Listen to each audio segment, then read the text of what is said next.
Doing loving great. life. Yeah. Doing great. Glad to be back. Although, with your new updated background, it feels like I'm in for like a rock and roll podcast now. Yeah. Between Well, the I was about.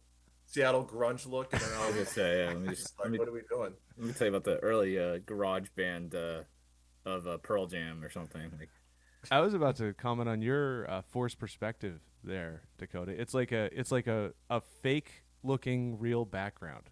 Like it looks like those fake Zoom backgrounds, only you've recreated it in real life. that's that's a It's like, hilarious critique of his interior decoration.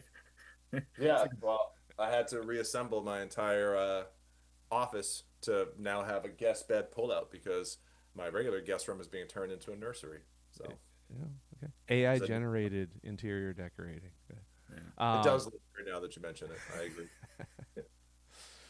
yeah, are there the right amount of legs on Teddy Bruschi in that picture in the background, or is that Hmm. I know. It's so past time for that thing to come down. I never liked it in the first place, but my wife put it there and I never took it down. you do what you got to do? All right. I think we're just gonna focus on Red Sox today, because this is, I guess, the emergency podcast. Um, but the Red Sox are good again. Seems like every single time we talk, like they either suck or they're the best team in the American League. So at the moment, they're the best team in the American League. Um, but the most kind of biggest news, beyond them just forgetting how to lose, was Roman Anthony being re-signed, or being extended, and there's been a lot of reaction on both sides whether it was dumb of him. Obviously, it's good for the team if he continues to perform the way that he has, and now it means that two of the three members of their so-called big three are locked up for a while. Dakota and Mike, I'd like to first get your guys' opinions on the deal itself, and then kind of see if you had any thoughts on the coverage of the Anthony deal. And we'll kind of invert things and start with our behind the keyboard segment. Yeah, well, I guess before I even comment on it, Mike, and this is kind of a question for you too. Have you seen what the escalators are to get to 230 million? Because I saw a Chris Cotillo tweet that said he had to be win MVP every year, and I kept waiting for there to be an update that he wrote that, and I never saw it. Like, do we know what those escalators are to get to 230 million? No. I haven't seen. I've seen that they're generalized. Yeah, like there's escalators based on MVP, Rookie of the Year, that sort of stuff. It can't be win. I assumed That's it what I'm was like saying. top five or top 10 placement. his his tweet said win every year and then be an all-star like half the time and finish first or second in rookie of the year voting this year. And I'm like, that can't be right. If he sets So the single season home run record, does he get an extra 25 grand? Yeah, all well, I will say here, John Heyman yesterday had escalators based on Rookie of the Year, MVPs, top 10 MVPs, All-Star games, that can all increases base salaries for the last 3 years of the deal, and that would bring the total up to 230. Plus, there's a $5 million signing bonus. There's a $30 million team option. So, like, I think all of that gets put into it. But it does sound like it's not just win the MVP for 6 straight years to earn an extra $100 million. I think it's I would support that more. I think we should enforce yeah. excellence. Yeah. It's like I think it's probably like what like if he turns into the player that everybody expects him to be or he could be, he's gonna make an extra $30 million as opposed to the 100. Like I feel like he'd have to maybe he can get to 230 if he wins if he does actually win the MVP every year, but that's just Perennial not gonna Triple happen. Crown winner. Yeah. But it sounds good for both the team and for the player to be like, well, there's $230 million here because A, that makes the Red Sox look like they're willing to spend, and B, Roman Anthony's agent can say, I just negotiated a $230 million deal for a kid who's got 300 plate appearances or whatever. So that you know. I can see how that kind of comes to be, but yeah, I don't think he's gonna get there. I think it's a little bit easier for him to make more than $130 million than maybe Dakota was just laying out. So yeah, the and answer, as always, lays somewhere in the middle.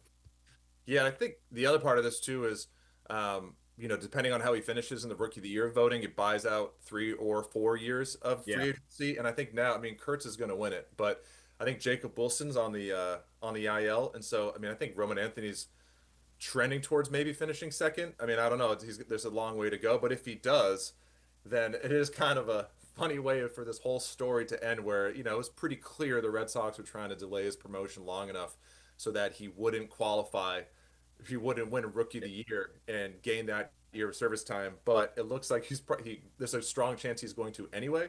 And I'm not the financial expert to see how that factors into the deal. If that doesn't shorten the deal, but it comes in somewhere in there. But I just think it's an interesting sidebar of this, that despite their best efforts, they're Roman Anthony's probably going to get back that year of free agency.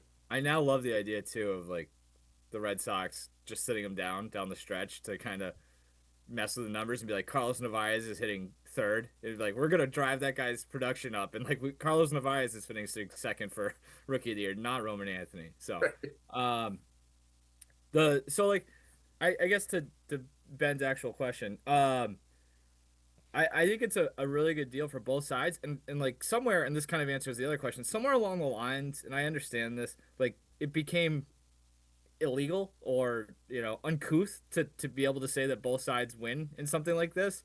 Um, I like I saw Jim Bowden. I thought Jim Bowden, Ralph, as he's known around these parts, made a complete ass out of himself by being like he left $500 million on the table or whatever. Like, let's say he gets 180 out of this, okay?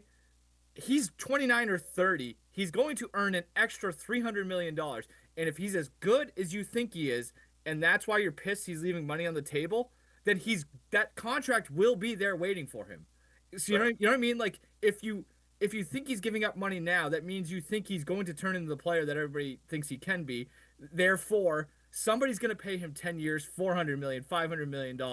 So like if Roman Anthony walks away as a 40-year-old with $580 million to his name, what does Jim Bowden give a shit? Like, unless you have $130 million in the bank, it's kind of asinine to be like, look at this dipshit giving up $130 million. Like, no, man, that's legitimately life changing money for a guy who will still be a free agent. It's not like Roman Anthony is 25 years old and took an 8-year, $64 million deal. That isn't a lot of money, relatively speaking, and that kind of deal cuts into a guy's earning potential into his 30s. We just saw Juan Soto as a 26-year-old get a $15 million or 15-year deal. Like, the money is still going to be there. And also, one thing that not enough people are talking about, in my opinion, is we're going to lose the entire goddamn 2027 season. And And then maybe the potential factor of a salary cap. I don't know if there's it's going to be a radical realignment of the financial structure of Major League Baseball coming out of this because you don't put a year on the line. I think the owners are hell bent on banning or getting rid of a whole season to make sure they get these changes in.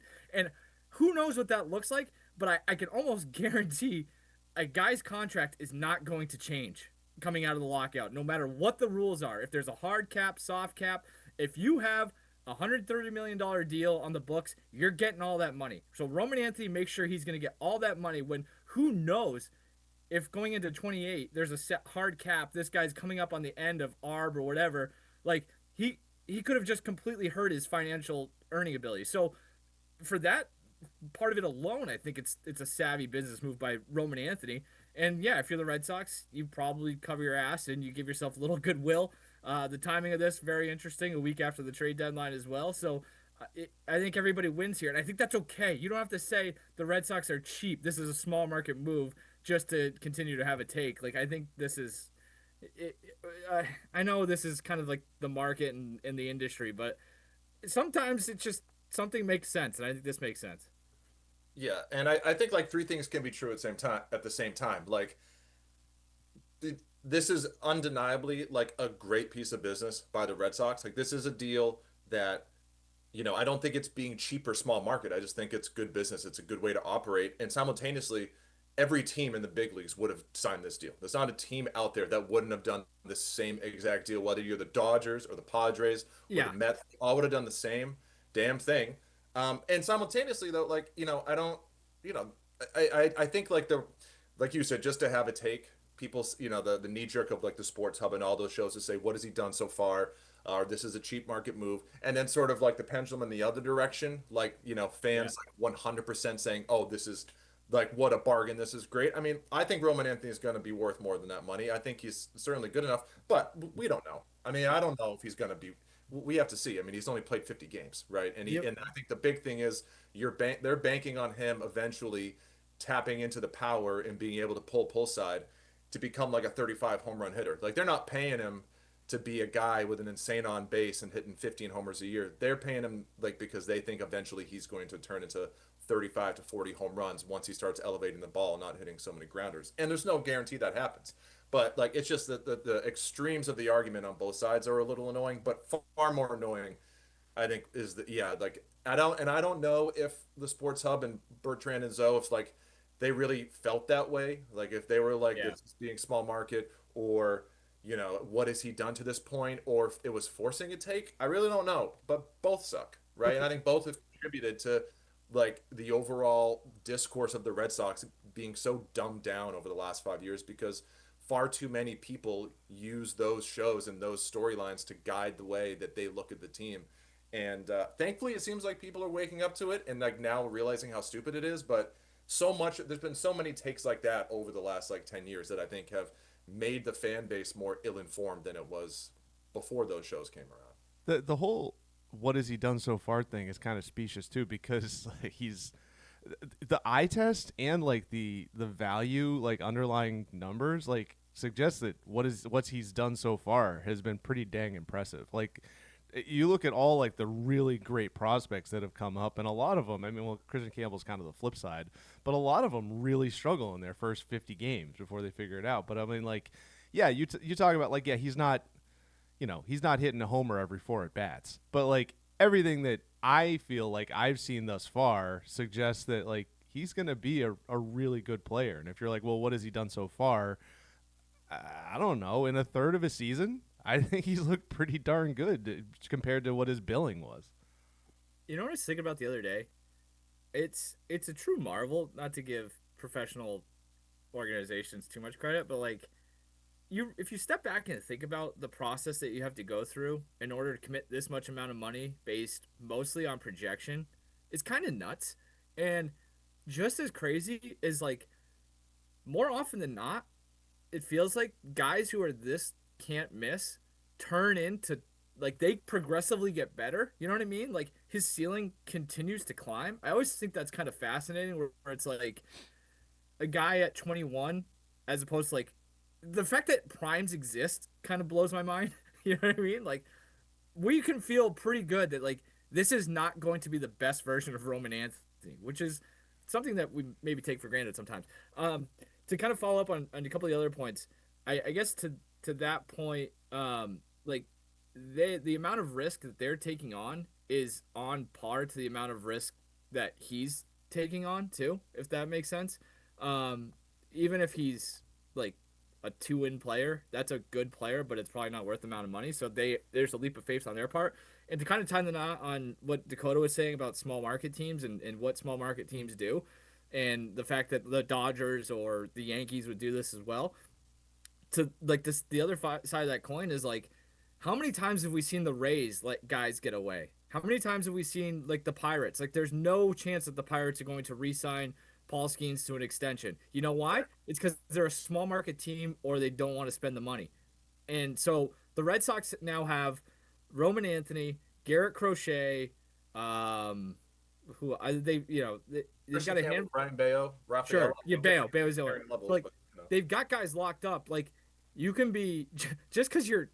I don't want to give them too much credit. So, but you can make shrewd moves without being small market. Like those things are not exclusive of each other. And Yeah, honestly, that's how the big market teams make the most out of that. It's because you made these smart moves. You were good at identifying talent. You were good at acquiring talent. You locked them up to team friendly deals, relatively speaking.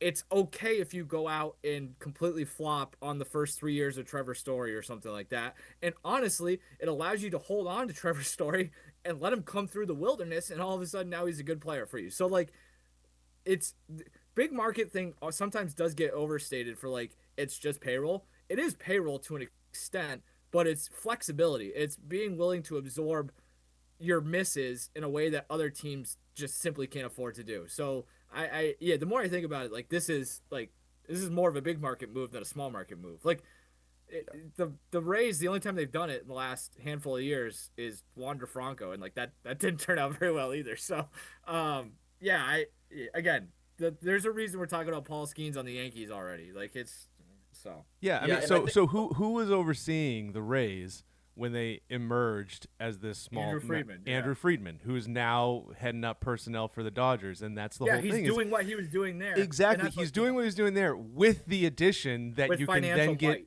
Mookie Yeah, Betts and Shohei Ohtani and Freddie Freeman to make yourself go from a perennial wild card contender to the best team in baseball. Yeah. yeah, I have what and I want to go back to your point, Mike, about Roman Anthony and sort of like projecting. I think he's like overall a really interesting sort of case study on projecting a player based on underlying numbers and yeah, because I think a lot of people forget, when he was in low A ball, so which I think he spent 1 year when it was Salem and 1 year when it was Greenville, but regardless, over parts of 2 seasons in low A, in 52 games, he hit 221 with a 662 on base or OPS and 1 home run. And I remember at the time, the thought process was, well, the Red Sox promoted him anyway, and he was like high on prospect rankings despite those numbers, and the Red Sox promoted him aggressively despite those numbers. And the thought was because all the underlying data showed that he actually was playing really well. He was hitting the ball hard. He had a really good approach. He just wasn't getting anything to hit because the low A pitching was so bad because short season ball had been removed. So most of these guys are now basically Florida Complex League players or draftees. And so he was just getting crap to hit. And then they promoted him and then he took off like they thought. And so kind of all throughout his career, he's been sort of this projection play. And this is kind of like the final form of that to see, yeah. like, is he really going to does everything we think about him, is it going to come true? And is he going to morph not just into this on base machine and exit velocity machine, but someone who's like, again, if he starts hitting 35 homers a year, we're talking like a top 5 hitter in baseball, probably. That even happened when he got called up this year. Like Right. his numbers weren't good for the first 3 weeks or whatever, but he was not swinging at pitches out of the zone and he was hitting stuff hard. I will say though, like you can't fall too much in love with that, Right. because then you give Christian Campbell a contract extension before he plays a big league game, which like foot to the fire, I would probably still consider that a good deal, and I think I stand by feeling like that was a smart move by them. But there's Yeah. a chance that that blows up in your face just because the guy had good exit velocity. So, Yeah. it goes both ways sometimes. I think it's one of those things, like everyone talks about analytics, and the reality is no team's going to make bat 1,000 on how they let analytics inform the decisions. I think you have to let it inform everything you do, but not govern everything you do. Because, like, to your point, I think, what was it, 2023, Christian Cassis, his first full season, he was really bad that first month, Yeah, but all the underlying numbers set screamed, like, don't demote him. He's actually doing just fine. He's just getting bad luck. And that played out. But then on the other side of it, you look at Christian Campbell and you're like, well, I know he's been terrible in spring, but all of our models say that he's going to be, a total value add this season, and it was wrong. And I mean, I was hand up. Like, I remember arguing with Logan back in the spring on this podcast, saying like, no, it's totally fine to have a spot for Christian Campbell if they believe in him. Like, I have no problem with this. And Logan was very much on the other side of it. And it's clear at this point that the Red Sox, mismanaged that one. I think they underplayed how bad, or undervalued how bad his defense was, because that's really the reason I did But that. you're damned if you do and you're damned if you don't, because like Meyer, Meyer is, it seems like Meyer is more high on himself than Anthony or Campbell is. I think that my impression is that's why he has not signed an extension thus far. He was definitely promoted before he was ready. Like, no doubt about Right. that. Well, but that's what I'm saying is, like, in this case, if they end up, let's say they end up giving him an extension, he remains a 180 hitter. Well, then the team was dumb for signing him. But if he never signs, well, then he was dumb for not taking the deal when it was there. So, just going back to what you guys were saying earlier about it being the Anthony deal being a win-win for both sides, like, at some point, both sides have to make a decision about like what the player thinks his value is, what the team thinks the value is, and it's gonna be off one way or the other, depending on whether a player is really good or really bad or somewhere in the middle. So yeah, I mean you've got those three guys, Campbell, Meyer, and Anthony. You've got kind of three different ways they've gone with it, and there's something to criticize in each case. But like at some point, you got to do something. You can't just not do a thing because this might not work out. That's how you get Heim Bloom. Right. I slightly off topic, but I guess tangentially related. I wanted to sort of pose this before I had to leave at 10:30, because I was kind of having this conversation with someone the other day, and I was curious for your guys' thoughts. Because I saw Mookie Betts got a standing ovation the other night because he's been having a really bad season, and then he finally had a good game, and he is having the worst season of his career, and I think it's interesting because there's no doubt the Red Sox lost that trade in terms of like the return, but I think the referendum on whether they were right not to pay him always was going to start right around now when he's almost 33 and halfway through that deal. And so I was just thinking like would you even want to trade for him? And not I'm not and I think he's not as bad as he's playing this year, but assuming he'd either play second, short, or one of the three outfield spots, would you trade any of these players straight up for Mookie Betts right now and his full contract? Christian Campbell, Marcelo Meyer, Roman Anthony, Jaron Duran, or William Braid. Would you trade any of those five players straight up for Mookie Betts and the full contract right now? I would drive Campbell to the airport for I think Campbell's the only one. This is kind of like Yeah. I don't know. This question is weird though because like, Well, so Mookie is not having a good season this year, but there was still 4-5 seasons of him being one of the best players in baseball. Yeah, I that don't the think Dodgers got out of it. Right, Like, but that's not why they traded him. That's not why. I don't think the Red Sox thought he wasn't going to be that good over the first 4 or 5 years. He's got 7 years left on that deal. It was always about that. I mean, again, Yeah. they lost the trade from a return standpoint, but I think. But that's what going you always forward, do with these deals, though. That's what you do. With like the Mets know that Soto's not going to be, well, he hasn't been 1,000 OPS guy so far, but they know he's not going to be 1,000 OPS guy in year like 12 of that deal. You pay. I don't know. I don't know. I think the thought is he's more of a natural sort of like evergreen hitter that'll age well, whereas I think the fear with Mookie always was he's a smaller guy. Right. So I'm just saying in general, you give those deals with the knowledge that at the back end they're not going to be producing as much, but you also do those deals with the knowledge that at the back end, those last 3-4 years of that deal, the way that salaries historically escalate, like are not going to be a huge amount. Like that's like Devers by the end of his deal, his money is probably not going to be a significant albatross, even with a salary cap. Like there's going to be an adjustment at some point just because of inflation of salary. So I don't know. I get what you're saying. I hate relitigating the Mookie thing now because it's easy to say like when he's 42 years old, we're like, oh, Mike Mookie, you want him now? It's like, no, you got World Series appearances, you got a title, you got like MVP caliber play from him for half a decade. Like that's kind of the trade-off you make if you're trying to. Yeah, I think you swallow the last 3 years of that deal. I don't know if you swallow the last 6 or 7. Like that's the point. So I'd still rather do that than Devers though. Like that's the thing, right? This is basically just taking back the Devers deal, and I just think fine, maybe they're both gonna suck at the end of it, but I think Mookie, assuming he can get back to anything close to what he's been, is gonna be so much more valuable for the next 3 to 4 years, just based on like the fact that he can play anywhere, than Devers, who is trending exactly the opposite direction, where he's going to be a DH. So like when you talk about position scarcity and what you're paying for a certain position, I'll take my chances with $100 million for the next 3 years with Mookie getting back to what he was, and then maybe he falls off a cliff, as opposed to Devers, who you just can't bank on aging. So. Yeah. If Mookie is a 780 OPS second baseman, like that's super valuable. I just think that floor is so much higher than like Campbell. That's why I said I would do Campbell, because like you just know that Mookie's going to continue. Are you getting what you're paying him? Not necessarily, but it's still really goddamn good. So yeah, that's the main reason I asked that question, is because I think the answer is Campbell, which is just sort of like somewhat of a cautionary tale based on like what we were talking about with the contracts, where if he's only a first baseman, which there's a non-zero chance that's what it's going to be.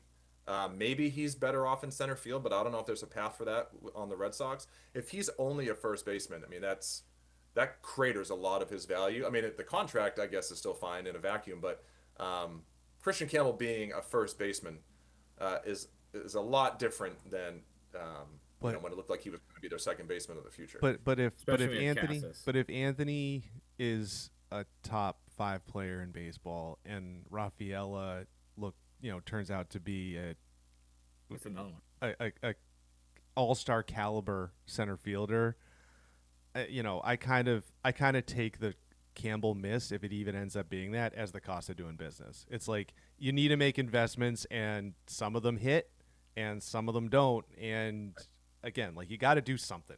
You can't say we're not going to sign any of these guys because one might miss.